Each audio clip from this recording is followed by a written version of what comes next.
Hello दोस्तों, welcome है आपका हमारे यूट्यूब चैनल में। पेंशनर्स, फैमिली पेंशनर्स और कर्मचारियों के लिए आज मैं बहुत ही बड़ी और बोल सकते हैं कि बहुत ही इम्पोर्टेंट खबर लेकर आया हूँ। डी और डी आर जुलाई 2024 का महंगाई भत्ता और महंगाई राहत तय हो चुका है। लगभग आपको मैं बताने वाला हूँ कितने प्रतिशत महंगाई भत्ता और महंगाई राहत आपको जुलाई 2024 में मिलेगा। साथ ही साथ 18 मंथ्स का डीए का जो एरियर्स है उसकी खबर अब टीवी पर आ चुकी है। जी हाँ दोस्तों, 18 मंथ्स के डीए और डीआर की खबर अब टीवी पर चलाई जा रही है। उसमें क्या सारा अपडेट है आपके लिए। अब 18 मंथ्स के डीए डीआर का जो एरियर्स है उसका रास्ता खुलता हुआ नजर दिखाई आ रहा है, क्योंकि 18 मंथ्स की अब खबरें जो है टीवी पर भी आने लगी हैं। टीवी पर भी उसका प्रपोजल के रिगार्डिंग बहुत सारी चीजें अपडेट्स हुई हैं। साथ ही साथ एक बड़ा लेटर जो है कैबिनेट सेक्रेटरी को लिखा गया है। उसमें क्या क्या कर्मचारियों की डिमांड्स हैं और क्या क्या पूरी होनी चाहिए या क्या क्या चीजों में अपडेट्स आए वो भी हम बताने वाला है। साथ ही साथ पेंशन एनोमलीज को लेकर के बहुत, यानी पेंशन में जो अनियमितताएं या पेंशनरी बेनिफिट्स को लेकर के बहुत सारी खबरें हैं वो भी हम इस वीडियो में देने वाले हैं। ये वीडियो थोड़ा लॉन्ग हो सकता है लेकिन आपके लिए बहुत ही इंपॉर्टेंट ये वीडियो होने वाला है, इसलिए इस वीडियो को पूरा लास्ट तक देखिएगा। और अगर आप चैनल पर पहली बार आए तो आपसे अपील करना चाहूंगा कि चैनल को फ्री में सब्सक्राइब जरूर कर सकते हैं। सब्सक्राइब के ब्लैक बटन को प्रेस करके साथ ही साथ आपके पास हमारे वीडियोस की लेटेस्ट इन्फॉर्मेशन या लेटेस्ट खबरें आप तक जल्दी से जल्दी पहुंचे, उसके लिए आप घंटे के निशान को जरूर प्रेस करिएगा, तभी आपके पास हमारी वीडियोस की लेटेस्ट इन्फॉर्मेशन आ पाएगी और आप हमारी वीडियोस को इसी तरीके से आगे भी वॉच कर पाएंगे। आपको जल्दी से एक इन्फॉर्मेशन दे दें, आप हमारे चैनल पर पेंशनर्स, फैमिली पेंशनर्स और कर्मचारियों के पेंशनरी बेनिफिट से रिलेटेड हम नोटिफिकेशन, सर्कुलर्स और अपडेशन देते हैं। और आपको किसी भी टाइप से कोई समस्या है आपकी पेंशनरी बेनिफिट को लेकर के तो आप हमें कमेंट बॉक्स में कमेंट करिएगा, हम वहां पर नेक्स्ट वीडियो में उसको लेकर के आपकी जो भी कमेंट्स होंगे, जो भी समस्याएं होंगी, उसको दूर करने की कोशिश करेंगे। चलिए जल्दी से लेकर चलते हैं पहली बड़ी खबर पर। जी हाँ दोस्तों, डी और डी आर जुलाई 2024 में all India consumer price index के जो मई मंथ का डेटा था वो फाइनली अब पब्लिश हो चुका है। मिनिस्ट्री ऑफ लेबर की वेबसाइट पर भी आ चुका है, जिसमें आप देख सकते हैं 0.5 अंक की बढ़ोतरी के साथ में मई मंथ का जो डेटा है आप सामने देख पा रहे होंगे, वो बढ़ोतरी होने के बाद आपका डीए और डीआर 52.91% हो चुका है। लेकिन हम अगर एक्सपेक्टेड बात करें, जून मंथ का जो है all India consumer price index का डेटा वो जुलाई मंथ की लास्ट वर्किंग डे को पब्लिश होगा, लेकिन हम एक्सपेक्टेड मानते हैं अगर उसमें बिल्कुल भी बढ़ोतरी नहीं होती है तब भी आपका 53% डीए और डीआर होने वाला है। यानी कि 53% आपका बहुत ज्यादा चांसेस है। चांसेस क्या फिक्स ही है कि 53% महंगाई भत्ता और महंगाई राहत मिलेगा। यानी अब आपको 3% की बढ़ोतरी जुलाई 2023 से जुलाई 2024 से देखने को मिलेगी। हालांकि इसमें बहुत ज्यादा चेंजेस नहीं हो सकते हैं, क्योंकि एक ही मंथ की जो रिपोर्ट्स आनी बाकी है, एक मंथ की रिपोर्ट्स लास्ट वर्किंग डे को आ जाएगी। उसके बाद में अब आपको जो है 53% महंगाई भत्ता और महंगाई राहत आपके खातों में आएगा। अब बात करते हैं बड़ी खबर की। जी हाँ दोस्तों, दूसरी जो बड़ी खबर आ रही है वो 18 मंथ्स के डीए और डीआर के एरियर्स को लेकर के आ रही है। टीवी पर जो है मैं बताऊंगा किस चैनल पर ये खबर आ रही है, साथ ही साथ क्या बड़ी अपडेट थी आप सामने स्क्रीन पर देख सकते हैं। न्यूज नेशन डिजिटल की तरफ से ये खबर आ रही है टीवी पर। केंद्रीय कर्मचारियों को मिली बड़ी खुशखबरी। जी हाँ दोस्तों, क्या खुशखबरी है वो भी हम जानेंगे इसमें, कि 18 मंथ्स का जो डीए और डीआर का एरियर्स था वो जो रोका गया था उस पर अब मुहर लग सकती है। वहां पर न्यूज में आ रहा है कि 18 महीने का डीए एरियर का आप जो एरियर है वो आपको मिलेगा जल्द से जल्द। साथ ही साथ ऐसे पेंशनर्स और फैमिली पेंशनर्स जिनको 18 मंथ्स का डीए एरियर कोरोना में नहीं मिला था, 18 मंथ्स का डीए का एरियर उनके खातों में पहुंच सकता है। पहले जो कर्मचारी और पेंशनर्स जो है 18 मंथ्स के डीए और डीआर की खबरें पहले ऐसे आती रही थी, लेकिन पेंशनर्स बोलते थे टीवी पर ऐसी खबरें क्यों नहीं आती हैं। तो आप देख सकते हैं सामने अब टीवी पर भी ये ऐसी खबरें आ रही हैं। अब 1 करोड़ केंद्रीय कर्मचारियों को डीए और डीआर का जो एरियर्स है वो उनके खातों में जल्द से जल्द पहुंच सकता है। हालांकि मैं पहले भी कह चुका था कि 18 मंथ्स के डीए और डीआर का एरियर्स जो है गवर्नमेंट अपने लेवल पर बिल्कुल क्लियर कर चुकी थी कि उनको 18 मंथ्स का डीए और डीआर का एरियर्स नहीं दिया जाएगा। लेकिन अब जो न्यूज में ऐसी चीजें आने के बाद फिर से कर्मचारियों की एक होप जाग गई है कि क्या वाकई में 18 मंथ्स का डीए और डीआर का जो एरियर्स है वो उनके खातों में आएगा। तो मुझे भी लगता है आपको भी लगना चाहिए साथ ही साथ कि 18 मंथ्स का डीए और डीआर को जो एरियर्स है वो आपके खातों में जरूर आना चाहिए। तो आप हमें कमेंट करके बताएगा कि आपका 18 मंथ्स का डीए और डीआर का एरियर्स के रिगार्डिंग आपके क्या डिस्कशंस है। नेक्स्ट खबर जो आप देख सकते हैं, मिनिस्ट्री ऑफ फाइनेंस के डिपार्टमेंट ऑफ एक्सपेंडिचर के E5 ब्रांचेस जो है एक लेटर लिखा गया है मिस्टर शिव गोपाल मिश्रा को, जो उसकी सेक्रेटरी है स्टाफ साइड NCJCM के, जिसमें पेंशन को लेकर के डिस्कशन होने के चलते एक मीटिंग इंपॉर्टेंट रखी गई है 15 जुलाई 2024 को मंडे को, जिसमें बोला गया है कि you are requested to kindly attend the same along with the other representatives of the staff side NCJCM। यानी कि जो भी पेंशन से रिलेटेड उनकी जो भी सिस्टम्स हैं पेंशनरी बेनिफिट्स को लेकर के जो भी हैं, उसमें जो फाइनेंस सेक्रेटरी है उनके चेयरमैनशिप में एक मीटिंग रखी गई है 15 जुलाई 2024 को मंडे को। उसके बाद में वहां पर जो भी अपडेट्स आएंगे वो दे दिए जाएंगे और ये बड़ी मीटिंग मानी जा रही है क्योंकि इसमें बहुत सारी चीजों पर एक डिस्कशन अच्छा हो सकता है, जिसके बाद में कर्मचारियों और पेंशनर्स को बहुत सारी चीजें देखने को मिल सकती है। वहां पर एनसीजेसीएम जो भी अपने पॉइंट्स रखेगी वहां पर सभी पेंशनर्स को बहुत ज्यादा फायदा देखने को वहां पर मिल सकता है।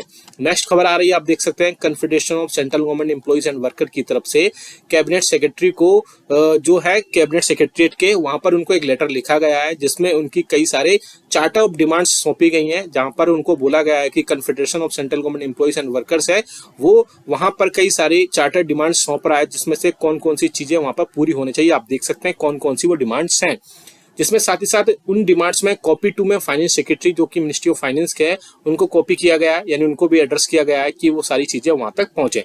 तो आप देख सकते हैं चार्टर ऑफ डिमांड्स में कौन कौन सी डिमांड्स वहां पर रखी गई हैं। पहली डिमांड जो रखी गई है immediate constitute of at the central पे कमीशन, जो कि बहुत ही अच्छी है। अगर 8वें वेतन आयोग जल्द से जल्द आता है यानी कि 2026 से लगता है तो ऐसे में पेंशनर्स को बहुत ज्यादा राहत मिलेगी और उनकी पेंशन में काफी हद तक बढ़ोतरी हो जाएगी। अभी आपकी मिनिमम पेंशन 9,000 रुपए है, लेकिन उसमें बढ़ोतरी होने के बाद काफी हद तक बढ़ोतरी उसमें हो जाएगी। उसमें डिपेंड करेगा क्या फिटमेंट फैक्टर है, किस फिटमेंट फैक्टर पर 8वें वेतन आयोग को इम्प्लीमेंट किया जाता है, क्योंकि 7th पे कमीशन में 2.57 बेसिस पर किया गया था, 8th पे कमीशन उसके बाद ही सारी चीजें वहां पर अपडेट की गई थी और उसी के बेसिस पर आपका फिर जो है पेंशन जो है 9,000 रुपए तय की गई थी। लेकिन 8वें वेतन आयोग में जो फिटमेंट फैक्टर होगा वही सबसे इंपॉर्टेंट या बोल सकते हैं कि क्रूशियल रोल प्ले करेगा आपकी पेंशन साथ ही साथ कर्मचारियों की जो है बेसिक सैलरी को बढ़ाने में। नेक्स्ट जो आ रही है आप देख सकते हैं scrap NPS restore OPS for all employees. ये एम्प्लॉइज की बहुत पहले से डिमांड रही है कि सरकार एनपीएस को स्क्रैप करके फिर से ओल्ड पेंशन स्कीम को लेकर के आए। साथ ही साथ जो 1 जनवरी 2004 से जो कर्मचारियों भर्ती हुए हैं या रिक्रूटमेंट हुआ उन सभी को फिर से ओल्ड पेंशन स्कीम को रिस्टोर किया जाना चाहिए और एनपीएस को वहां का हटा करके फिर से ओल्ड पेंशन स्कीम को वहां पर लाना जाना चाहिए। आप इस बारे में क्या सोचते हैं हमें कमेंट करके जरूर बताएगा। जैसे कि मैं 18 मंथ्स के डीए और डीआर की बात की थी कि जो कि कोविड-19 के टाइम पे 18 मंथ्स के डीए और डीआर को फ्रीज किया गया था, उसको वहां पर देने की फिर से बात की जा रही है। अब पॉइंट नंबर 3 में देख सकते हैं टू रिलीज 18 मंथ्स डीए और DR arrears which was frozen during the कोविड-19 pandemic to employees and pensioners, restoration of committed part of pension after 12 years instead of 15 years at present। जिसमें बड़ी बात की जा रही है कि 18 मंथ्स के डीए डीआर का जो एरियर्स है जो कि कोविड-19 के टाइम पे फ्रोज किया गया था, पेंडेमिक के टाइम पे एम्प्लॉइज और पेंशनर्स को फिर से वहां पर दिया जाना चाहिए। साथ ही साथ एक और इम्पोर्टेंट आप देख सकते हैं यहाँ पर लेटर है इम्पोर्टेंट, यहाँ पर अपडेट दी गई है कि जो कम्यूटेशन पार्ट है पेंशन का वो वहां पर जो है 15% है, उसके 15 साल है, उसकी जगह पर 12 साल पेंशन का कम्यूटेशन होना चाहिए। क्योंकि कम्यूटेशन को लेकर के पहले भी पेंशनर्स और कर्मचारी परेशान रहे हैं इस चीज को लेकर के कि कम्यूटेशन का जो पार्ट है पेंशन का वो 15 साल की जगह 12 साल या 10 साल तक होना चाहिए, ना कि 15 साल। इस पर क्या जवाब आता है वो हमें कमेंट करके जरूर बताएगा आपका। साथ ही साथ जो कंपनसेट बेसिस है उस पर जो 5% की सीलिंग है उसको हटा करके फिर से जितने भी डिसीज्ड एम्प्लॉइज हैं या जो एक्सपायर हो जाते हैं एम्प्लॉइज उनकी जगह पे 100% अपॉइंटमेंट दी जानी चाहिए। ये भी एक अच्छा डिसीजन हो सकता है गवर्नमेंट का।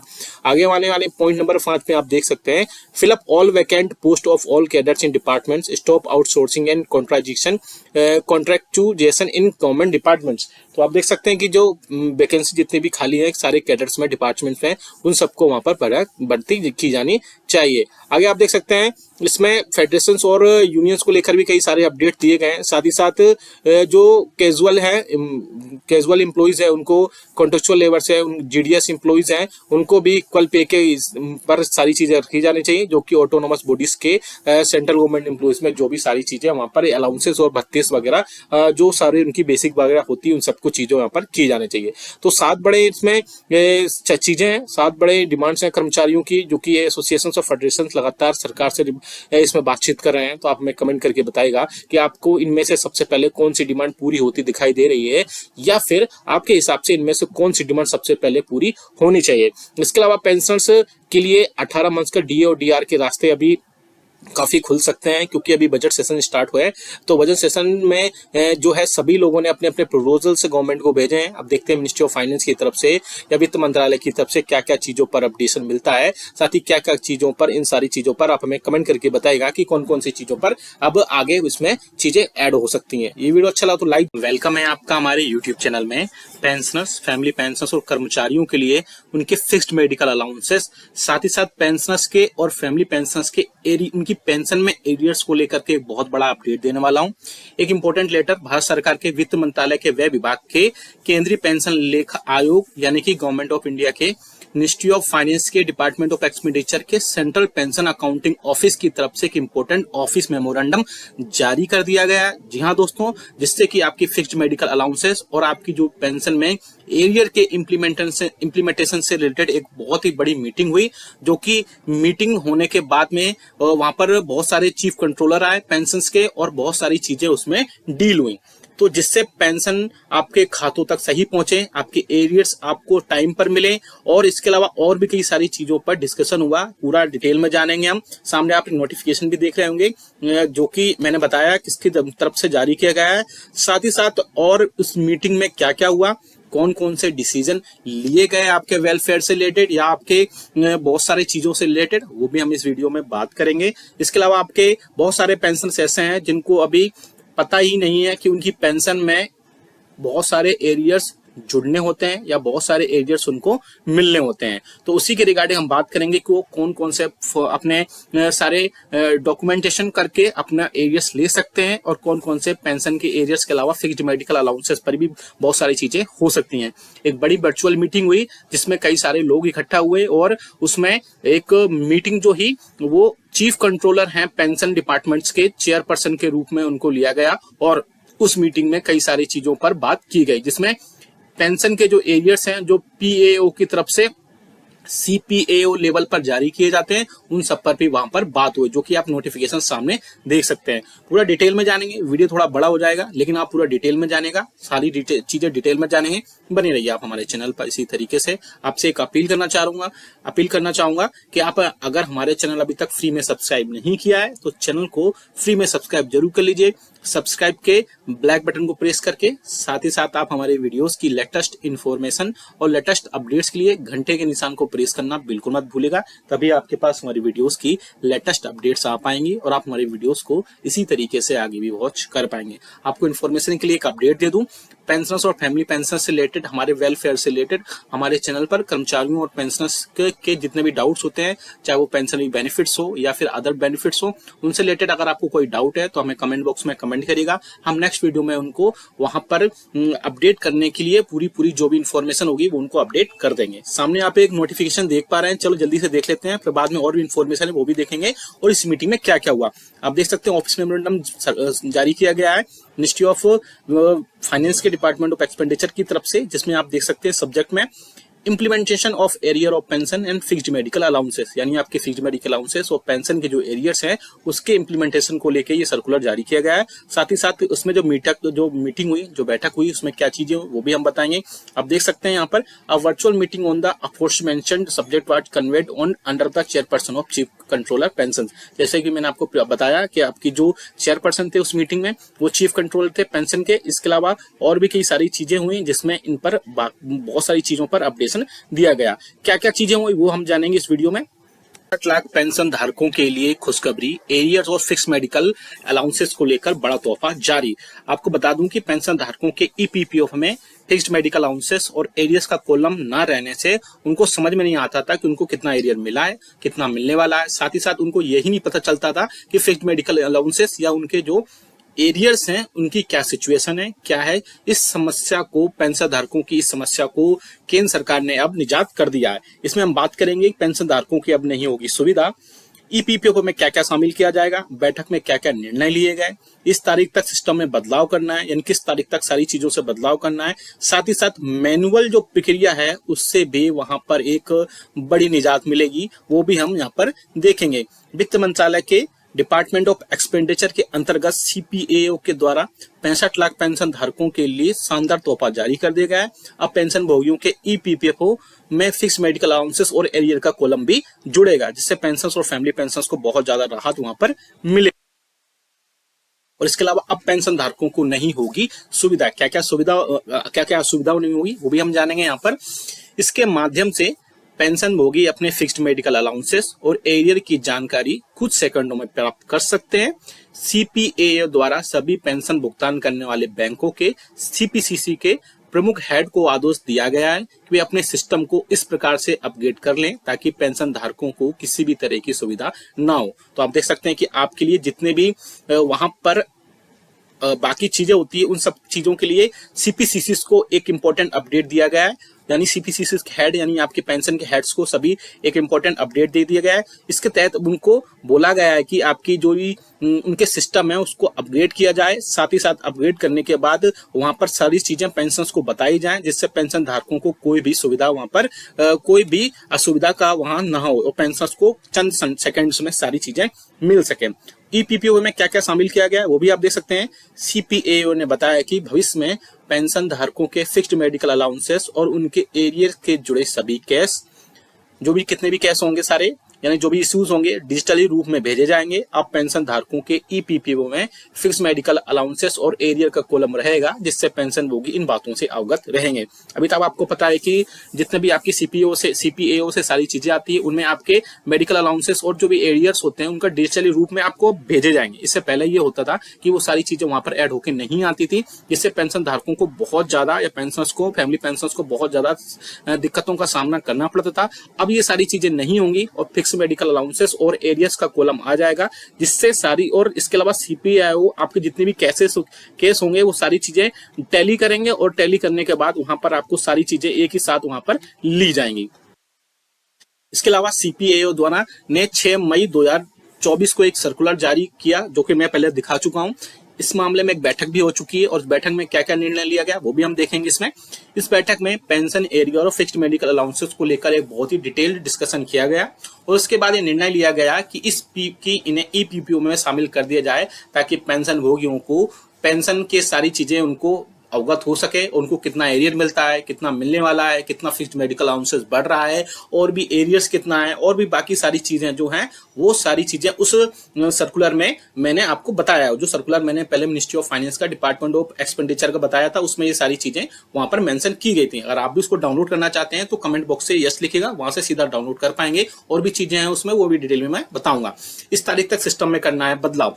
सभी पेंशन भोगी भुगतान करने वाली बैंकों के सीपीसीसी हेड को कहा गया है कि वे 15 मई 2024 तक अपने सिस्टम में जरूरी बदलाव कर लें। इसके सार्थक नतीजे मिलने के बाद फिक्स्ड मेडिकल अलाउंसेस और पेंशन से जुड़े सभी एरियर्स के केसों की प्रक्रिया पूरी डिजिटल तरह से होगी और इसके बाद ईपीपीओ में फिक्स्ड मेडिकल अलाउंसेस एरियर्स ये दोनों कॉलम शामिल होने के बाद पेंशन धारकों को किसी भी तरीके कोई भी समस्या नहीं आएगी। यानी कि जो अभी मैंने बताया 6 मई 2024 का जो लेटर आया मिनिस्ट्री ऑफ फाइनेंस के डिपार्टमेंट ऑफ एक्सपेंडिचर के सीपीएओ की तरफ से, उसमें ये सारी चीजें सीपीसीसी को हेड को कहा गया कि 15/5/2024 तक आप अपने सिस्टम में जरूरी बदलाव कर लें और इन कॉलम्स को भी ऐड कर लें, जिससे पेंशनर्स के लिए वहां पर कोई भी समस्या का न हो और सारी चीजें उनको वहां पर एक साथ मिल सके। और इसके अलावा आगे चलते हैं, इसमें मैनुअल प्रक्रिया से मिलेगी निजात। जी हाँ दोस्तों, इस प्रकार पेंशन धारकों को जो भी मैनुअल प्रक्रिया होती है उससे निजात मिल जाएगी। कोई भी पेंशन भोगी अपने ईपीपीओ में ये सारी चीजें देख सकेगा कि उसके फिक्स्ड मेडिकल अलाउंसेस या एरियर की सिचुएशन क्या है, क्या स्टेटस है, क्या उनको मिला हुआ है, क्या बैंक्स के पास पहुंच गया है। इसके अलावा सीपीओ ने बताया कि अगर पेंशन भुगतान करने वाली बैंकों को इस प्रक्रिया को शुरू करने में कोई परेशानी आती है तो उस स्थिति में टेक्निकल मदद के लिए आपको साइंटिफिक अफसर SBCPO को संपर्क कर सकते हैं। तो ये कई सारे चीजों में अपडेट किया गया है। अब आपको सारी चीजें मैनुअल के बाद में सारी चीजें डिजिटल कर दी जाएंगी और डिजिटल होने के बाद में पेंशन को बहुत ज्यादा राहत मिलेगी। देख सकते हैं जैसे कि ये मैंने नोटिफिकेशन या बोल सकते हैं सर्कुलर पहले भी आपको बताया था। इस सर्कुलर के जरिए ही सारी चीजें पेंशन और पेंशनर्स के जितने भी बेनिफिट्स हैं, चाहे उनके एरियर्स में पेंशन को लेकर के हो या फिक्स्ड मेडिकल अलाउंसेस को, वो सारी चीजें क्लियर की जाएं। और अगर आपको कोई टेक्निकल एडवाइस लेनी है तो आप देख सकते हैं श्री धीरज कुमार, साइंटिफिक ऑफिसर SBCPO, या फिर ये मेल आईडी आप देख सकते हैं dheeraj.kumar89@nic.in पर भी आप कांटेक्ट कर सकते हैं। इंपॉर्टेंट सर्कुलर है सभी पेंशनर्स के लिए। इंप्लीमेंटेशन होना चाहिए पेंशन के जितने भी एरियर्स हैं और फिक्स्ड मेडिकल अलाउंसेस है, क्योंकि बहुत सारे पेंशनर्स और फैमिली पेंशनर्स ऐसे होते हैं जिनको इन सब चीजों के बारे में नहीं पता होता है, या हाल में ही पेंशनर से कर्मचारियों से पेंशनर बने होते हैं तो उनको पीपीओस के बारे में बहुत ज्यादा इन्फॉर्मेशन नहीं होती है। लेकिन हमारा उद्देश्य है कि सभी पेंशनर्स को उनके पेंशनरी बेनिफिट्स टाइम से मिले, सही पे मिले, और उनके अलावा उनको कोई भी लेक ऑफ अवेयरनेस की वजह से उनको किसी भी टाइप से परेशानी ना हो। आप ये सारी चीजें अपडेट हो जाएंगी फिक्स्ड मेडिकल अलाउंसेस और एरियर्स के लेकर के, जिससे उनके सारी चीजें घर पर ही सारी हो जाएंगी और चंद सेकंड में आप ये सारी चीजें देख पाएंगे और साथ ही साथ अपनी पेंशन स्लिप भी डाउनलोड कर पाएंगे। ये वीडियो अच्छा लगा तो लाइक करेगा, इसके साथ ही साथ चैनल को फ्री में सब्सक्राइब जरूर करेगा। और आपको इससे रिलेटेड कोई कमेंट करना है तो आप हमें या सुझाव देना है तो आप कमेंट बॉक्स में कमेंट करिएगा, हम आपको नेक्स्ट वीडियो में उसको लेकर के कोई ना कोई अपडेट जरूर देंगे। ये आप सर्कुलर डाउनलोड करना चाहते हैं तो कमेंट बॉक्स में यस लीजिएगा, वहां से सीधा ही आप डाउनलोड कर पाएंगे। वीडियो अच्छा लगा तो लाइक करिएगा, शेयर सभी के साथ करिएगा। ऐसी न्यूज इन्फॉर्मेशन और अपडेट्स के लिए फ्री में चैनल को सब्सक्राइब। वेलकम है आपका हमारे यूट्यूब चैनल में। Pensioners, family pensioners as well as कर्मचारियों के लिए बड़ी खबरें लेकर आया हूं सामने, जैसा कि आप स्क्रीन पर देख पा रहे हैं। साथ ही साथ इसमें बड़ी खबरों के अलावा आपके जो प्रीवियस कमेंट्स थे उनको भी लिया जाएगा, जिनमें आपकी जो भी प्रॉब्लम्स होंगी, जो भी समस्याएं होंगी, उनको इस वीडियो के जरिए इस सारी समस्याओं का समाधान भी यहाँ पर किया जाएगा। पहली बड़ी खबर आ रही है जून मंथ की पेंशन क्रेडिट को लेकर के। साथ ही साथ नोशनल इंक्रीमेंट 1 जुलाई और 1 जनवरी पर बड़ी खबर देने वाला हूँ। साथ ही साथ आप फॉर्म 16 डाउनलोड पर भी एक बड़ा जो है अपडेट आया है, वो भी मैं देने वाला हूँ।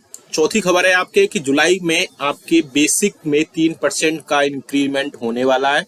कैसे होगा वो बताऊंगा।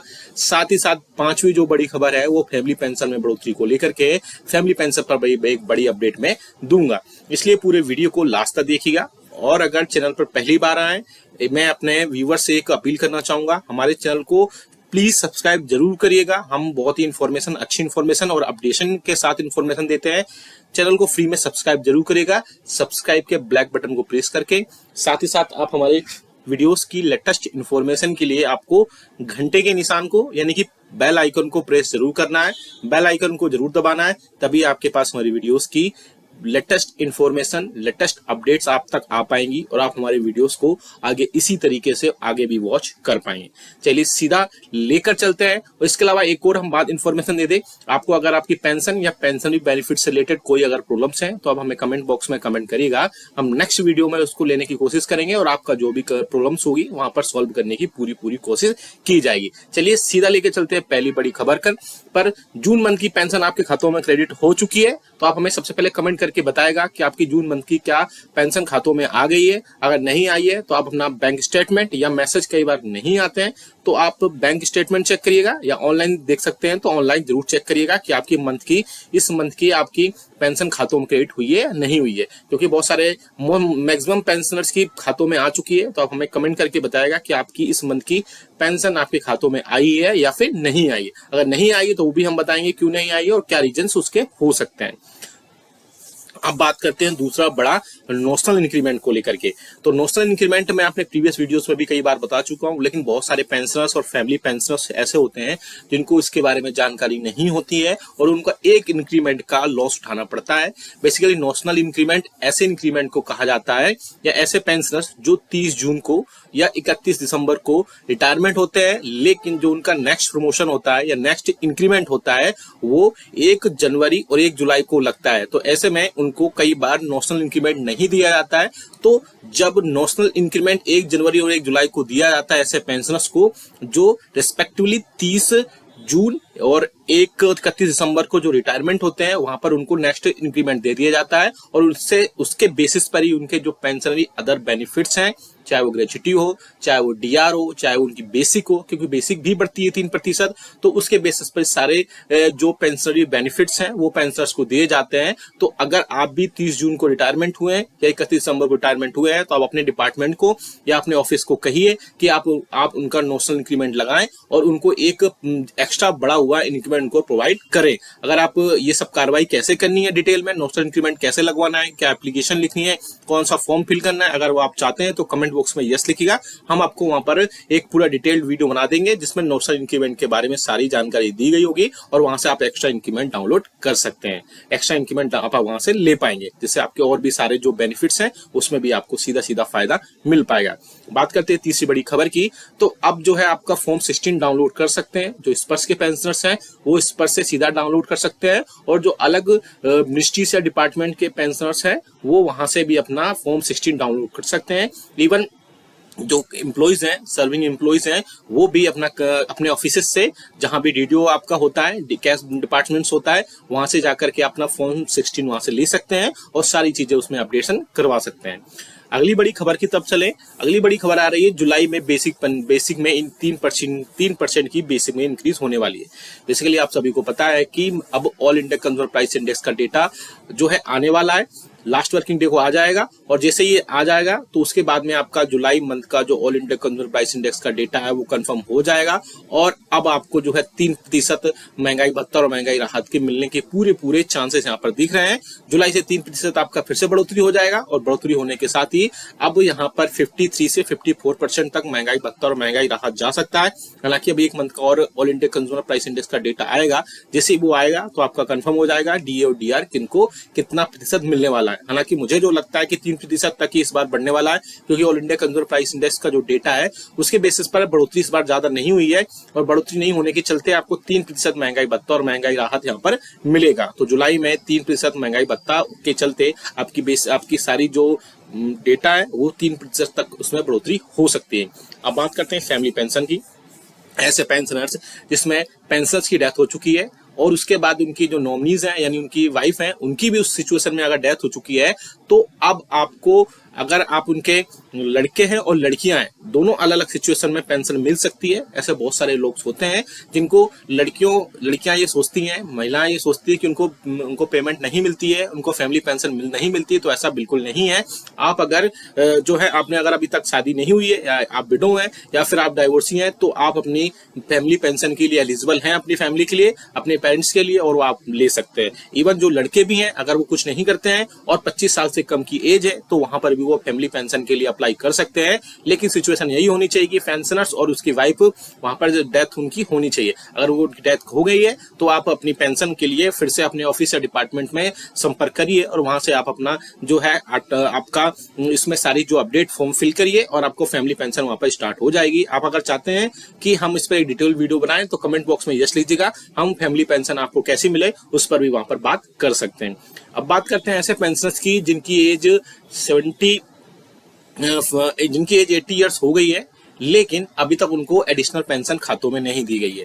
हाँ जी हाँ दोस्तों, ऐसे बहुत सारे पेंशनर्स हैं जिनकी एज 80 साल की सर्विस हो चुकी, 80 साल की एज पूरी हो चुकी है लेकिन उसके बाद भी उनको एडिशनल पेंशन अभी तक नहीं दिया गया है। तो ऐसा में गवर्नमेंट ने एक नोटिफिकेशन और सर्कुलर जारी किया है और उन्होंने बताया है कि बहुत सारे पेंशन ऐसे हैं जिन्होंने अपनी डेट ऑफ बर्थ सही से नहीं लिखी है। सपोज किसी की डेट ऑफ बर्थ 1/1/1964 है तो उन्होंने सिर्फ 1964 लिखा हुआ है या फिर मंथ नहीं लिखा गया है या एग्जैक्टली डेट नहीं लिखी गई है। तो आपके जितने भी पीपीओस हैं उनमें आप अपनी जो डेट ऑफ बर्थ है वो बिल्कुल क्लियर कराइए और ऑफिस में आप अपना मिलिए और उनसे सारी चीजें उनको बताइए कि हमने डेट सारी इन्फॉर्मेशन अपडेट्स करा दी है अपने रिकॉर्ड ऑफिस में जाकर के।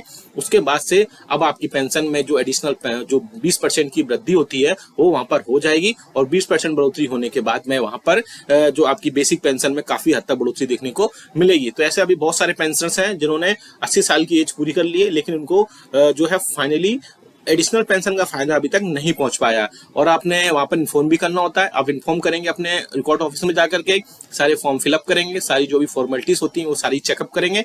चेक करने के बाद वहां पर सारी चीजें इन्फॉर्मेशन दे देंगे और उसके बाद में आपकी एडिशनल पेंशन वहां पर लग जाएगी। अब एक और बात करते हैं यहाँ पर 18 मंथ्स के डी और डीआर पर। तो 18 मंथ्स के डी और डीआर पर अभी लेटेस्ट अपडेट्स ये आया है कि आने वाले दिनों में इस पर कोई ना कोई एक पॉजिटिव देखने को मिल सकता है। मीडिया में जो खबरें आ रही हैं अगर उनकी माने तो कर्मचारियों पेंशन और फैमिली पेंशन के 18 मंथ के डी और और डीआर पर बड़ी इंफॉर्मेशन देखने को मिल सकती है। जी हाँ दोस्तों, 18 मंथ की बात करें तो उस पर सुनने में आ रहा है या मीडिया में जो खबरें आ रही है कि जल्द से जल्द इस पर पॉजिटिव कोई ना कोई अपडेट आ जाएगा और कर्मचारियों, पेंशनर्स और फैमिली पेंशनर्स के लिए इसमें एक बड़ी सी राहत की खबर मिल सकती है। आपको जानकारी के लिए बता दी कि कोविड के टाइम पे 18 मंथ का डीए और डीआर का एरिया सामने रोका गया था, जिसके बाद कर्मचारियों, पेंशनर्स, फैमिली पेंशनर्स को बढ़ते हुए रेट पर तो दिया गया था डीए डीआर, लेकिन 18 मंथ का डीए और डीआर प्रोवाइड नहीं कराया गया था। इसके बाद यूनियंस और फेडरेशन लगातार सरकार से इसके रिगार्डिंग बातचीत कर रहे थे और उन्होंने अब जो है एक और फिर से लेटर लिखा है जिसमें कर्मचारियों, पेंशनर्स, फैमिली पेंशनर्स के 18 मंथ के डीए और डीआर को बहाल या रिस्टोर करने की बात कही गई है। आगे जब भी इसमें कोई ऑफिशियल अपडेट आएगा तो हम आपको जरूर बता देंगे। ये वीडियो आपको अच्छा लगा तो लाइक करिएगा, साथ ही साथ हमने जितने भी इन्फॉर्मेशन के लिए आपको कमेंट बॉक्स में यस लिखने के लिए कहा तो यस जरूर लिखिएगा और नो बोला है तो नो जरूर लिखिएगा। वीडियो अच्छा लगा तो लाइक करिएगा, शेयर सभी के साथ करिएगा। ऐसी इन्फॉर्मेशन और वेलकम है आपका हमारे यूट्यूब चैनल में। पेंशनर्स, फैमिली पेंशनर्स और कर्मचारियों के लिए कई सारे अपडेट्स लेकर आए, चाहे वो उनकी पेंशन में 5% बढ़ोतरी को लेकर के हो, 18 मंथ्स के डीए डीआर पर हो, साथ ही साथ नए पे कमीशन यानी 8वें वेतन आयोग के गठन से रिलेटेड हो, और भी कई ऐसे 14 पूरे इश्यूज होने वाले हैं इसमें जिसमें हम बात करेंगे। सामने आप एक लेटर भी देख रहे होंगे जो कि लिखा गया है श्री जितेंद्र सिंह जी को, जो कि honourable minister of state for personnel public grievance and pension, government of India है। एक लेटर लिखा गया है। इसके अलावा और भी कई सारे लेटर्स लिखे गए हैं जिनमें पेंशन और फैमिली पेंशन से रिलेटेड कई सारी इंफॉर्मेशन और अपडेट्स होंगी। वीडियो को पूरा लास्ट तक देखिएगा, पूरा अंत तक देखिएगा। वीडियो थोड़ा लॉन्ग हो जाएगा लेकिन बहुत सारी चीजें अपडेट्स दूंगा मैं, बने रहिए आप हमारे चैनल पर। और अगर आप पहली बार चैनल पर आए तो चैनल को फ्री में सब्सक्राइब जरूर करेगा। सब्सक्राइब के ब्लैक बटन को प्रेस करके साथ ही साथ आप हमारे वीडियोस की लेटेस्ट इन्फॉर्मेशन और लेटेस्ट अपडेट्स के लिए घंटे के निशान को यानी बेल आइकन को प्रेस करना बिल्कुल मत भूलिएगा, तभी आपके पास हमारी वीडियोस की लेटेस्ट इन्फॉर्मेशन आ पाएगी और आप हमारे वीडियोस को इसी तरीके से आगे भी वॉच कर पाएंगे। आप हमारे चैनल पर कर्मचारियों, पेंशनर्स और फैमिली पेंशनर्स के वेलफेयर से रिलेटेड कई सारी चीजें हम उनको बताते हैं, साथ ही साथ उनके जो कमेंट्स होते हैं वो कमेंट्स लेते हैं और उनके जो भी सोल्यूशन करने होते हैं वो हम आपको नेक्स्ट उसमें वीडियोस में लेकर आते हैं। अगर आपको भी कोई डाउट है तो आप हमें कमेंट करके जरूर बताएगा। आप सामने देख सकते हैं कि 18 जून 2024 को ये इंपॉर्टेंट लेटर लिखा गया है श्री जितेंद्र सिंह जी को, जिसमें कर्मचारियों और पेंशनर्स के लिए कई सारी चीजें एक बात की गई हैं, जिनमें से आप देखेंगे मैं इंपॉर्टेंट 14 इसमें लेटर्स में बात की गई है। मैं इंपॉर्टेंट बताऊंगा, आप ये डाउनलोड भी कर पाएंगे। अगर आपको डिटेल में पढ़ना है तो आप डिटेल में भी पढ़ सकते हैं इसको। कमेंट बॉक्स में यस लिखिएगा, उसके बाद इसको डाउनलोड कर पाएंगे। आप सभी को पता है कि 65 लाख पेंशनर्स और बाकी जो कर्मचारी हैं उनके लिए बहुत सारी चीजें टाइम टू टाइम होती रही हैं, लेकिन उसके बाद भी पेंशनर्स और कर्मचारियों की जो डिमांड्स रही हैं वो हमेशा कर्मचारियों और पेंशनर्स के लिए वेलफेयर से रिलेटेड रही हैं। ऐसे में तो central government employees and pensioners की जो यूनियंस और फेडरेशन हैं उसके रिगार्डिंग कई सारी चीजें इसमें रही हैं, जिनमें हम बात करते हैं सबसे पहले पॉइंट की, जिसमें आप पॉइंट नंबर 2 देख पा रहे हैं कि 12 लाख से ज्यादा सिविलियन जो वैकेंट पोस्ट हैं सेंट्रल गवर्नमेंट डिपार्टमेंट्स में, चाहे वो रेलवे हो, चाहे वो डिफेंस हो, चाहे वो पोस्टल हो, इनकम टैक्स हो, सीएजी हो, इसमें बहुत ज्यादा एक्यूट शॉर्टेज चल रही है मैन पावर की। उसके बाद पेंशनर्स और कर्मचारियों की यूनियन सरकार से बोल रहे हैं कि आउटसोर्स करने की जगह पर permanent perennial job, continue job दी जाए, जिसके चलते वहां पर बहुत सारी चीजें वैकेंसी फिल हो पाए और बहुत सारी चीजें लोगों को वहां पर जागरूक लोगों को जॉब्स मिल पाए। बात करते हैं पॉइंट नंबर 3 की, ये भी बहुत इंपॉर्टेंट है। इसमें हम बात करेंगे कि नेशनल पेंशन सिस्टम जो है उसको फिर से विड्रॉ किया जाए, साथ ही साथ सेंट्रल गवर्नमेंट एम्प्लॉइज की जो गारंटीड पेंशन स्कीम थी उसको रिस्टोर किया जाए, यानी ओल्ड पेंशन स्कीम को स्टोर किया जाए। आप देख सकते हैं इसके अलावा और भी कई सारे इसमें इश्यूज हैं। पॉइंट नंबर 5 देख सकते हैं, इंपॉर्टेंट है। इसमें पॉइंट नंबर 5 में देख सकते हैं 8वें वेतन आयोग को नेक्स्ट वेज रिवीजन के लिए या नेक्स्ट पे कमीशन के लिए 1 जनवरी 2026 से इसको रिवाइज किया जाए। ये एक कर्मचारियों और पेंशनर्स की बहुत बड़ी डिमांड है कि 8वें वेतन आयोग को गठन जल्द से जल्द किया जाए। हालांकि इसमें पहले भी कुछ अपडेट्स आए थे कि सरकार जल्द से जल्द इस पे लेकर के कोई ना कोई एक कमेटी बना सकती है और उसके बाद 8वें वेतन आयोग का गठन उसमें हो सकता है। अब 6 नंबर का जो पॉइंट है वो भी काफी इंपॉर्टेंट है। आप देख सकते हैं to release the 18 months DA arrears frozen during the COVID-19 pandemic to the central government employees and pensioners। आप सभी को पता है कि 18 मंथ्स के डीए और डीआर का एरियर्स उस टाइम नहीं दिया गया था, लेकिन बहुत सारे पेंशनर्स ये बोलते हैं कि आप 18 मंथ्स के डीए और डीआर के एरियर्स के बारे में क्यों बात करते हैं जबकि गवर्नमेंट उसको देने के लिए मना कर चुकी है। तो आपको बता दूं 18 मंथ्स के डीए और डीआर आपका उसमें हक है और आपको मिलना ही चाहिए। तो बहुत सारे पेंशनर्स भी चाहते हैं कि उनको मिले, इसलिए बाकी यूनियंस और फेडरेशंस भी हैं, वो भी लगातार इसके रिगार्डिंग सरकार से बात करती रहती हैं, डिमांड्स और रिक्वेस्ट करती रहती हैं सरकार से। आगे आने वाले समय में इसमें बहुत सारी चीजों में क्लियरिटी होगी कि क्या क्या चीजें हो सकती हैं। पॉइंट नंबर 8 देख सकते हैं, वो भी काफी इंपॉर्टेंट है। To grant 100% compensate appointment to the wards dependent of the deceased employ by removing the 5% ceiling limit.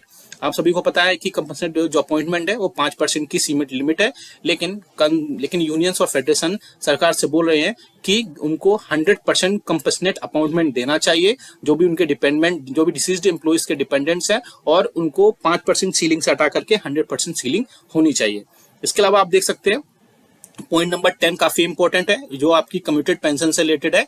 Restoration of the commuted portion of the pension to the pensioners after 12 years instead of the present 15 years। आप सभी को पता है कि आपकी जो pension का commutation है वो 15 साल में होता है, लेकिन अब रिस्टोर 12 साल में से पहले उसको रिस्टोर किया जाना चाहिए सरकार की कर्मचारियों और पेंशनर्स की। और यूनियंस कई बार इसके रिगार्डिंग भी पहले भी लेटर लिख चुकी है कि जो कम्यूटेशन पेंशन है उसको 15 साल की जगह कम करके 12 साल या 11 साल या फिर 10 साल तक कर देना चाहिए, क्योंकि 15 साल एक लंबा गैप हो जाता है, जिसके चलते पेंशनर्स अपनी कम्यूटेड पेंशन को नहीं ले पाते हैं और उसके बाद में उनको कई सारी चीजें, पैसे होने के बाद भी सारी चीजें नहीं कर पाते हैं। इसलिए उसके बाद में उनको जो कम्यूटेड पेंशन है वो दी जानी चाहिए 12 साल में। सबसे इंपॉर्टेंट एक है कि पार्लियामेंट्री स्टैंडिंग कमेटी ने कई सारे रिकमेंडेशंस दिए थे। उन रिकमेंडेशंस में 5% हर साल 5% के ब्लॉक में पेंशनर्स को रिटायरमेंट के बाद उनको दी जाना चाहिए। साथ ही साथ और भी पार्लियामेंट्री स्टैंडिंग कमिटीज के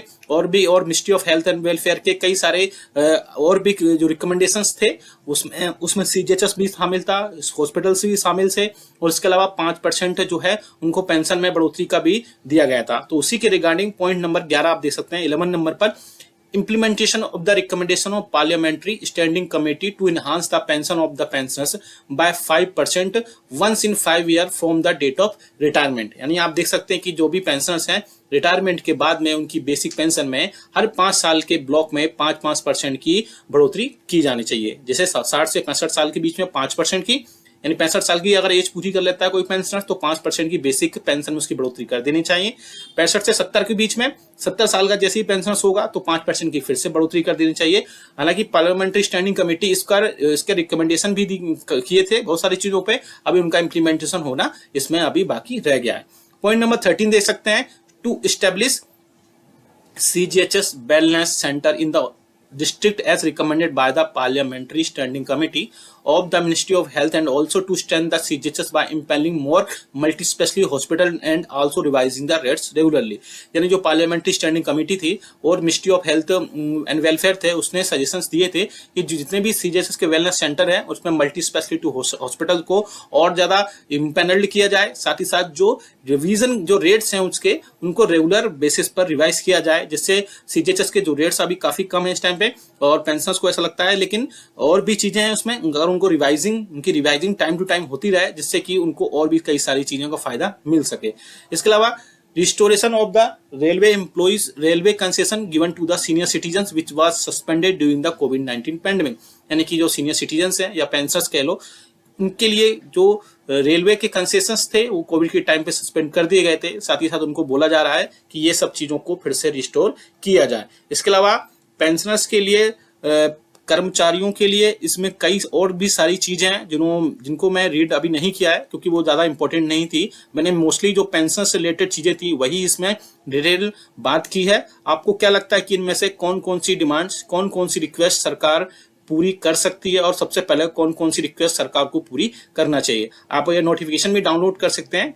वीडियो को लाइक करने के बाद कमेंट कर देना, यस लिख देना, उसके बाद ये पूरा डाउनलोड कर पाएंगे। साथ ही साथ मुझे जो लगता है कि सबसे पहले पेंशन की बेसिक पेंशन में बढ़ोतरी की जानी चाहिए। साथ ही साथ 18 मंथ्स का डी और डीआर के एरियर्स भी मिलना चाहिए। बाकी जो चीजें हैं वो धीरे धीरे होती रहेंगी, लेकिन ये 2 इंपॉर्टेंट रिक्वेस्ट सरकार से जरूर पूरी करनी चाहिए। वीडियो अच्छा लगा तो लाइक करिएगा, शेयर सभी के साथ करिएगा। ऐसी न्यूज इन्फॉर्मेशन मैं आपका हमारे यूट्यूब चैनल में पेंशनर्स, कर्मचारियों as well as family pensioners के लिए मैं 4 बड़े अपडेट लेकर आया हूँ, जैसा कि सामने आप अपनी स्क्रीन पर भी देख पा रहे हैं।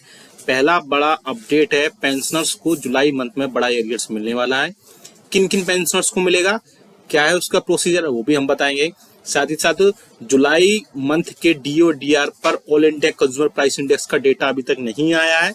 मई मंथ का जून मंथ का, उस पर क्या फर्क पड़ेगा, क्या 53% डीए और डीआर होने के बाद डीए और डीआर मर्ज होगा 50% होने के बाद। तीसरी सबसे बड़ी अपडेट है 18 मंथ्स के डीए और डीआर पर भी एक बहुत बड़ी अपडेट देने वाला हूं। साथ ही साथ एक फोर्थ बड़ी अपडेट होगी, वो सीजीएचएस कार्ड होल्डर्स हैं या सीजीएचएस के जो बेनिफिशियरीज हैं उसे लेकर के भी एक बड़ी अपडेट देने वाला हूं। चारों खबरें बहुत ही इंपॉर्टेंट हैं, पूरी वीडियोस को इसलिए लास्ट तक देखिएगा। हो सकता है थोड़ा सा वीडियो लॉन्ग हो जाए, लेकिन आपके लिए इसमें बहुत सारी इंफॉर्मेशन और अपडेट्स, बहुत ही ज्यादा जानकारी मिलेगा जिसका डायरेक्टली असर आपकी पेंशन, सैलरी और पेंशन फैमिली पर पड़ेगा। वीडियो को पूरा लास्ट तक देखिएगा। और आपसे एक अपील करना चाहूंगा, अगर आपने हमारे चैनल को अभी तक फ्री में सब्सक्राइब नहीं किया है तो चैनल को फ्री में सब्सक्राइब जरूर कर लेना। सब्सक्राइब के ब्लैक बटन को प्रेस करके साथ ही साथ आप हमारे वीडियोस की लेटेस्ट इन्फॉर्मेशन के लिए घंटे के निशान को यानी बेल आइकन को प्रेस करना बिल्कुल मत भूलेगा, तभी आपके पास हमारी वीडियोस की लेटेस्ट अपडेट्स आ पाएगी और आप हमारे वीडियोस को इसी तरीके से आगे भी वॉच कर पाएंगे। जैसा कि आप सभी को पता है कि आप हमारे चैनल पर पेंशनर्स, फैमिली पेंशनर्स और कर्मचारियों के वेलफेयर से रिलेटेड न्यूज इन्फॉर्मेशन और अपडेट्स देखते हैं। साथ ही साथ अगर किसी पेंशनर्स को, इवन कर्मचारी को किसी उसके बेनिफिट से रिलेटेड अगर कोई डाउट है या कोई अगर समस्या है तो हमें कमेंट बॉक्स में कमेंट करें। हम नेक्स्ट वीडियो में उसकी जो भी प्रॉब्लम होगी हम उसका सोल्यूशन करने की पूरी कोशिश करेंगे। चलिए सीधा लेकर चलते हैं पहली बड़ी खबर पर। पेंशनर्स का एरियर्स जुलाई मंथ में मिल गया है। जी हाँ दोस्तों, बहुत सारे पेंशनर्स ऐसे हैं जिनको अब एंट्री पे लेवल का एरियर्स मिल चुका है। मैंने अपने प्रीवियस वीडियोस में कई बार इसका जिक्र भी किया था, कई बार मैं डिस्कस भी कर चुका हूं। एंट्री पे लेवल का जो एरियर्स है वो पेंशनर्स को अब धीरे धीरे मिलने लगा है। साथ ही साथ कई सारे पेंशनर्स को 50,000, 60,000, 1 लाख तक का एंट्री पे लेवल का जो एरियर्स है वो उनके खातों में अब पहुंचने लगा है। मैंने अपने प्रीवियस वीडियोस में मैंने बताया था कि आपको एंट्री पे लेवल का एरियर्स कैसे लेना है, किस सर्कुलर का यूज करना है, साथ ही साथ क्या क्या सपोर्टेड डॉक्यूमेंट्स आपको लगाने हैं, जिसके बाद आपको एंट्री पे लेवल का एरियर्स मिल जाएगा। उसके बाद पेंशनर से वैसा ही किया और उनको काफी हद तक अब एंट्री पे लेवल का जो एरियर्स था वो मिलना स्टार्ट हो गया है। अगर आप भी चाहते हैं कि डिटेल में हम आपको बताएं या आप प्रीवियस वीडियोस देखना चाहते हैं तो हम नेक्स्ट वीडियो में थोड़ा सा डिस्कस कर देंगे और आपको बता देंगे कि आपको एंट्री पे लेवल का एरियर्स आपको कैसे लेना है और क्या क्या चीजें उसमें अपडेट्स होंगी।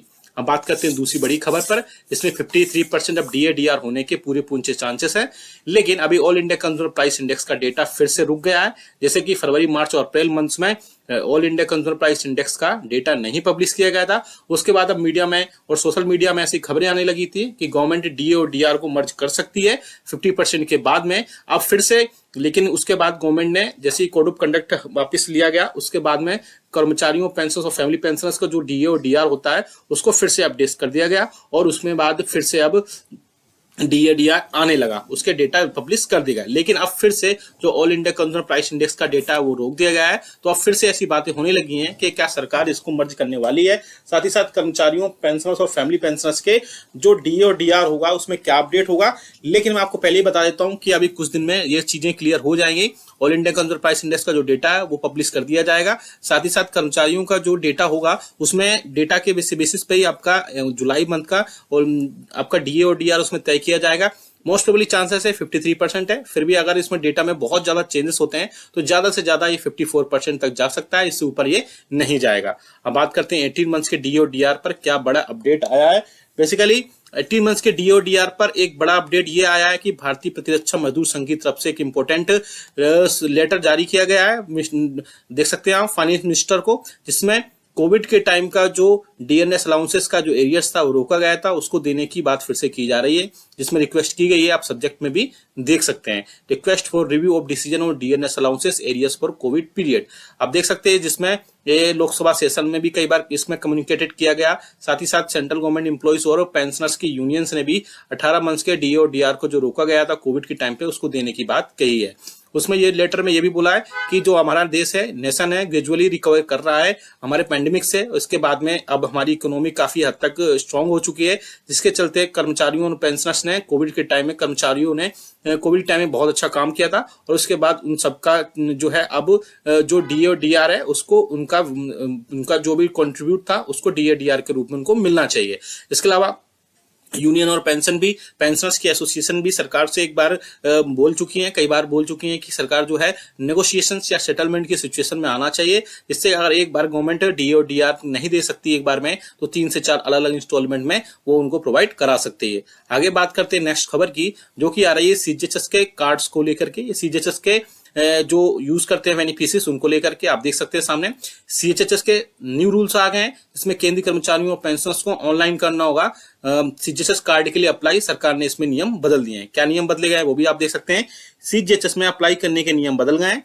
केंद्रीय कर्मचारियों और पेंशनर्स को सीजीएचएस के कार्ड के लिए ऑनलाइन अब अप्लाई करना होगा। स्वास्थ्य और परिवार कल्याण मंत्रालय यानी कि ministry of health and family welfare ने केंद्र सरकार के कर्मचारियों और केंद्र सरकार के पेंशनर्स को केंद्र सरकार स्वास्थ्य योजना यानी कि सीजीएचएस कार्ड जारी करने के दिशा निर्देश जारी कर दिए हैं। क्या वो दिशा निर्देश हैं वो भी आप देखेंगे थोड़ा सा डिटेल में। हम दिशा निर्देश जारी यानी कि जो गाइडलाइंस है वो जारी कर दी गई हैं और उसी गाइडलाइंस के बेसिस पर ही सारी चीजें अब आगे होंगी। जिनमें से कई सारी गाइडलाइंस में ये बोला गया है कि उस जो सरकार ने गवर्नमेंट ने ऑफिस मेमोरेंडम जारी किया है उसमें केंद्र सरकार ने बोला है कि सर्विस में केंद्र सरकार के कर्मचारियों को नए सीजीएचएस कार्ड के लिए अनिवार्य रूप से ऑनलाइन अप्लाई करना होगा। केंद्र सरकार का कर्मचारी अस्थायी रेफरेंस नंबर जनरेट होगा जिसे आप www.cghs.nic.in पर जाकर अप्लाई कर सकते हैं या वहां से ऑनलाइन फिल कर सकते हैं। उसे वेबसाइट पर उपलब्ध फॉर्म भरकर ऑनलाइन जमा करना होगा। एक बार यह हो जाने के बाद ऑनलाइन एप्लीकेशन लेटर का प्रिंट आउट लेना होगा और हार्ड कॉपी से संबंधित अपने विभाग में जमा करनी होगी। इसके बाद डॉक्यूमेंट केंद्र सरकार के कर्मचारियों को सीजीएचएस कार्ड के लिए आवेदन करने के लिए एक एप्लीकेशन लेटर के साथ जमा करने होंगे और जैसे ये एप्लीकेशन लेटर आपके साथ जमा हो जाएगा उसके बाद उसमें सारी चीजें अपडेट हो जाएंगी। अपडेट के बाद वहां पर बहुत सारी चीजों में फिर से चेंजेस किए जाएंगे जो भी आपका उसमें होगा और चेंजेस करने के बाद इसमें सारी चीजें फिर से उसमें कर दी जाएंगी और उसके बाद आपको एक नया सीजीएचएस कार्ड अप्लाई हो जाएगा और आपको अब किसी भी अपने ऑफिस में डिपार्टमेंट में जाने की जरूरत नहीं है। आप ऑनलाइन ही गवर्नमेंट की वेबसाइट पर जाकर के इन सारी चीजों को अप्लाई कर सकते हैं।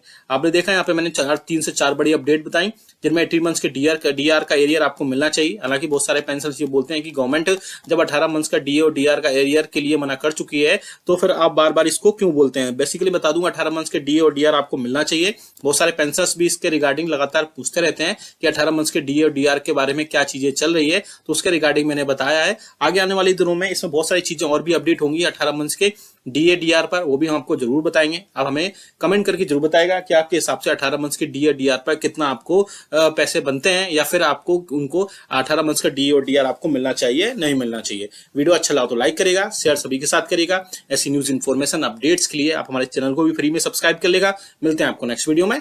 Thank you so much. Welcome है आपका हमारे YouTube चैनल में। आज मैं आपको 8वें वेतन आयोग पर बहुत सारी और बहुत ही इंपॉर्टेंट अपडेट्स दूंगा। मैं आपको बताऊंगा कि 8वें वेतन आयोग में क्या आपका फिटमेंट फैक्टर हो सकता है। सारा एक चार्ट लेकर आया हूं, डिटेल में बात करेंगे पूरा 8वें वेतन आयोग पर। आपके ग्रेड पे, आपके लेवल के हिसाब से क्या क्या आपका बेसिक होगा 8वें वेतन आयोग में, वो भी मैं बताऊंगा।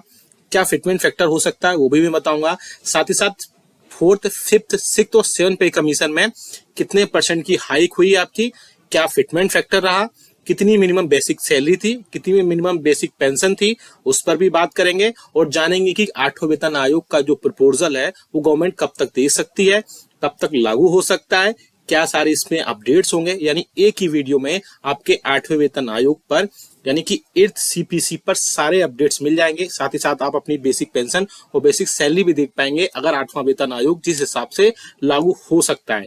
तो पूरा डिटेल में बात करेंगे, इसलिए इस वीडियो को पूरा लास्ट तक देखिएगा।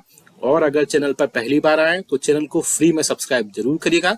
सब्सक्राइब के ब्लैक बटन को प्रेस करके साथ ही साथ आप हमारे वीडियोस की लेटेस्ट अपडेट्स के लिए, लेटेस्ट इन्फॉर्मेशन के लिए बेल आइकन को यानी घंटे के निशान को प्रेस करना बिल्कुल मत भूलेगा।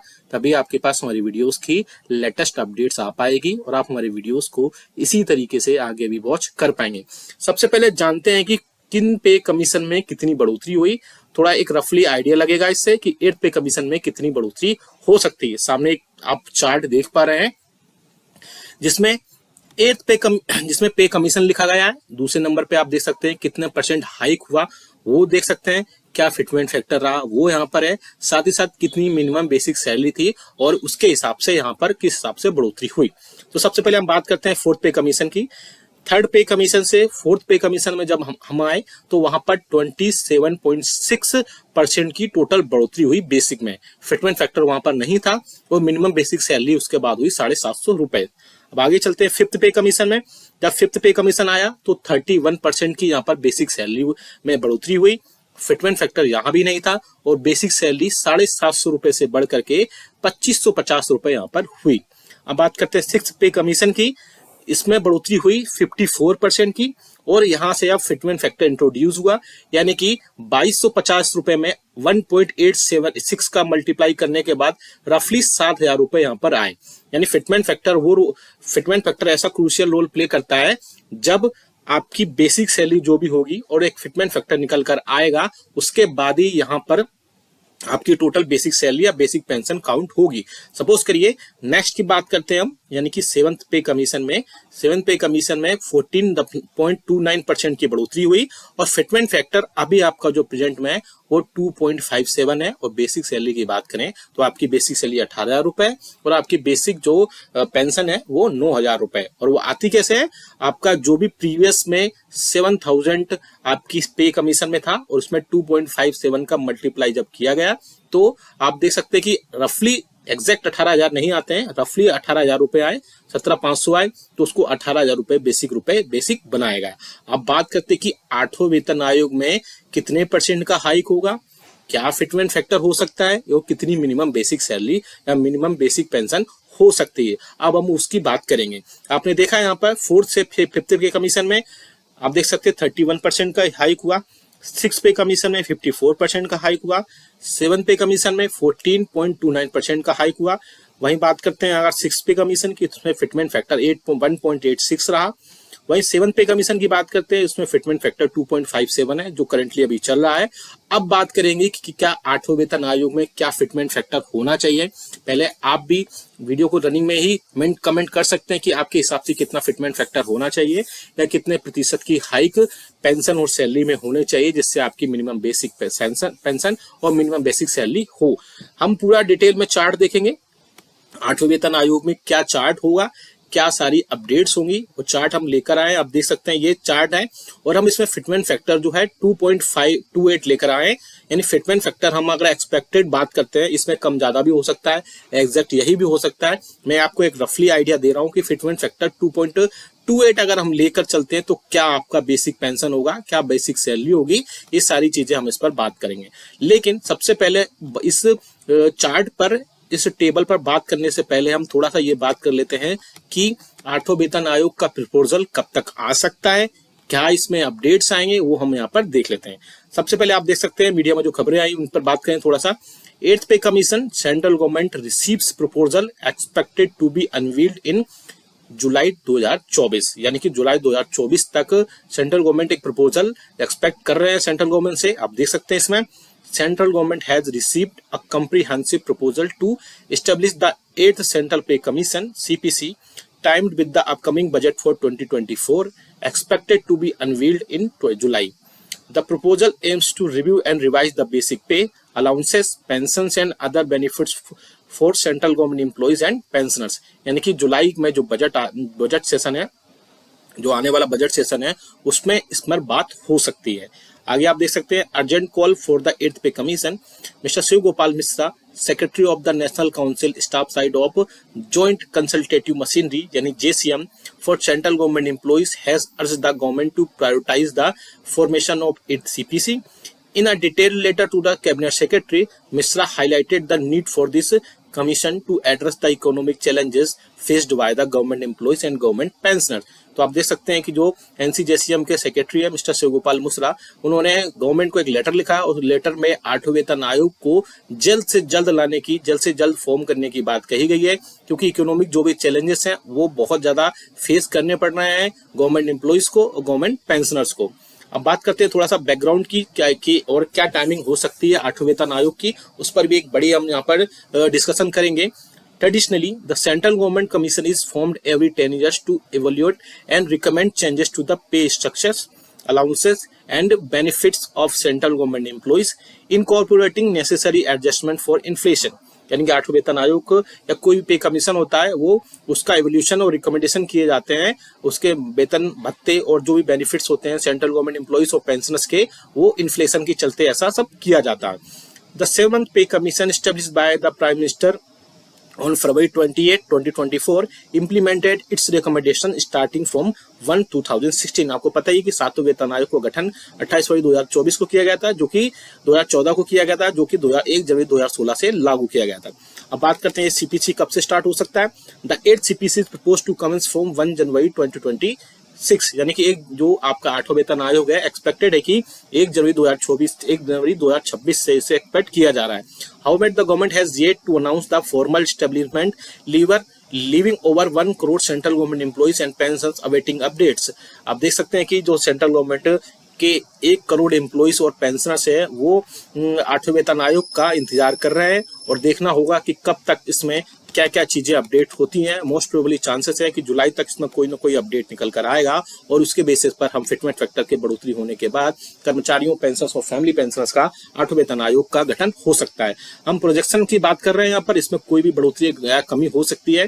प्रोजेक्टेड है 8th पे कमीशन के हिसाब से अगर हम बात करते हैं यहाँ पर, तो आप देख सकते हैं 8th CPC for level 1 to level 5 fitment factor की बात करें यहाँ पर, क्योंकि मैंने अभी प्रीवियस बताया कि फिटमेंट फैक्टर ही सबसे बड़ा रोल, क्रूशियल रोल प्ले करेगा आपकी पेंशन, आपकी सैलरी में कितनी बढ़ोतरी होती है। तो आप देख सकते हैं हमने level 1, level 2, level 3, level 4, level 5 की यहाँ पर टेबल लेकर आए हैं, जिसमें 6 पे कमीशन, 8वें पे कमीशन में कितनी बेसिक आपकी होने जा रही है वो हम इस टेबल में बताने जा रहे हैं। तो आप सबसे पहले बात करते हैं लेवल 1 की। अगर आपका बेसिक इस टाइम पे 18,000 रुपए है तो आपका 8th पे कमीशन में फिटमेंट फैक्टर 2.28 के बेसिस पर 41,000 रुपए हो सकता है। वही बात करें इसमें आपका लेवल 1 में अगर आपकी बेसिक 18,500 रुपए है तो 42,000 रुपए आपका बेसिक हो सकता है। वहीं हम बात करें लेवल 1 में आपका अगर बेसिक 19,100 रुपए है तो 43,400 रुपए यहाँ पर हो सकता है। ऐसे इसमें बढ़ोतरी होती है, 19,700 है तो 44,700 हो जाएगा, 20,300 है तो 4600 हो जाएगा, 20,900 है तो 47,400 हो जाएगा, 21,500 है तो 48,800 हो जाएगा, 2200 है 50,200 हो जाएगा, 22 और 800 है तो 51,800 हो जाएगा। ऐसे ही करके इसमें बढ़ोतरी होती जाएगी। आप ये टेबल का स्क्रीनशॉट भी ले सकते हैं या फिर आप कमेंट बॉक्स में यस लिखेंगे, वहां से आप ये टेबल सीधा सीधा डाउनलोड कर पाएंगे। आप देख सकते हैं आपकी जो भी बेसिक होगी उसके हिसाब से आप यहाँ पर टेबल देख लीजिएगा और आप अपना जो भी आपका बेसिक है वो यहाँ से डाउनलोड कर पाएंगे। काफी बड़ी टेबल है, आप इसमें 40 कॉलम्स बनाए गए हैं। अब बात करते हैं लेवल 2 की। अगर लेवल 2 में आप अगर आते हैं और आपका अगर बेसिक जो है वो 19,900 है तो 8 पे कमीशन में आपका फिटमेंट फैक्टर 2.28 के बेसिस पर आपका जो सैलरी बेसिक होगा वो 45,400 रुपए होगा। वहीं अगर हम बात करें आपका लेवल 2 में 20,500 अगर आपका बेसिक है तो 8 पे कमीशन में 46,700 रुपए हो सकता है। वहीं बात करें हम 21,100 रुपए अगर आपका बेसिक है तो 48,100 रुपए हो जाएगा और अगर 21,700 रुपए आपका अगर बेसिक है तो 49,500 रुपए आपके बेसिक होने की पॉसिबिलिटीज हैं। वहीं आप अगर टेबल को इसको देखें तो सारे बढ़ते हुए क्रम में आपकी 8th पे कमीशन में कितना टेबल होगा, कितना आपका फिटमेंट फैक्टर के बेसिस पर होगा वो आपका हो सकता है। वहीं हम लेवल 3 की बात करें, अगर आपका लेवल 3 में जो ग्रेड पे है वो 2,000 रुपए है। आप देख सकते हैं लेवल 3 में बेसिक अगर आपका 21,700 रुपए है तो आप 49,500 रुपए यहाँ पर आपका बेसिक हो सकता है। यहीं बात करें अगर हम आपका बेसिक 22,400 रुपए है तो 51,100 रुपए तक इसमें पॉसिबिलिटीज जताई जा रही है। वहीं बात करें अगर हम फिर से 23,100 रुपए इसका बेसिक है तो 52,700 रुपए बेसिक हो सकता है। लेवल 3 में फिर से अगर हम आपका बेसिक बात करें 23,800 तो 54,300 यहाँ पर हो सकता है। फिर से अगर हम बात करें 24,500 तो 55,900 आपका यहाँ पर बेसिक दिखाई दे रहा है। बात करें फिर से लेवल 4 जो कि ग्रेड पे होता है 2400, इसमें अगर हम बात करें तो 7th CPC में बेसिक स्टार्ट होता है 25,500 से, तो 8वें वेतन आयोग में 2800 ग्रेड पे होने के बाद 2800 फिटमेंट फैक्टर 2.28 होने के बाद आपका बेसिक 58,100 रुपए हो सकता है। वहीं 26,300 की बात करें, अगर आपका बेसिक 26,300 होता है तो 60,000 रुपए आपका बेसिक हो सकता है। अगर हम बेसिक की बात करें 27,100 अगर आपका बेसिक होता है तो आपका फिटमेंट फैक्टर 2.28 के बेसिस के बाद 61,800 रुपए यहाँ पर बढ़ोतरी हो सकती है। वहीं अगर 4th की बात करें, अगर आपका बेसिक 27,900 रुपए है तो इसमें 63,600 रुपए और अगर आपका बेसिक 28,700 रुपए है तो 65,400 रुपए आपकी बेसिक होने की पूरी पॉसिबिलिटीज बताई जा रही है। अगर हम लेवल 5 की बात करें जिसका ग्रेड पे 2800 होता है, अगर 7 CPC में स्टार्टिंग लेवल 5 में 7 CPC है 29,200 होने के बाद 66,600 रुपए यहाँ पर हो सकता है। वहीं अगर 30,100 है आपका बेसिक तो 68,600 रुपये हो सकता है, और 31,100 रुपये है तो 70,700 रुपये हो सकते हैं। 31,900 रुपये अगर आपके बेसिक है तो 72,700 रुपये हो सकता है। 32,900 बेसिक है तो आपका 75,000 टोटल बेसिक हो सकता है। और वहीं बात करें 33,900 अगर आपका बेसिक है तो 77,300 रुपये आपका बेसिक होने की यहाँ पर आठवें वेतन आयोग में पॉसिबिलिटीज जताई जा रही है। ये बहुत अच्छी टेबल है। फिटमेंट फैक्टर ये 2.28 के बेसिस पर है, और अगर फिटमेंट फैक्टर बदलता है तो आपकी बेसिक पे भी बदल सकती है, लेकिन एक्सपेक्टेड है कि अगर 2 तक या 2.57 तक भी अगर इसमें बढ़ोतरी होती है तो पेंशन काफी बढ़ोतरी हो जाएगी। इसमें काफी ज्यादा बढ़ोतरी होने की बात कही जा रही है। लेकिन आठवां वेतन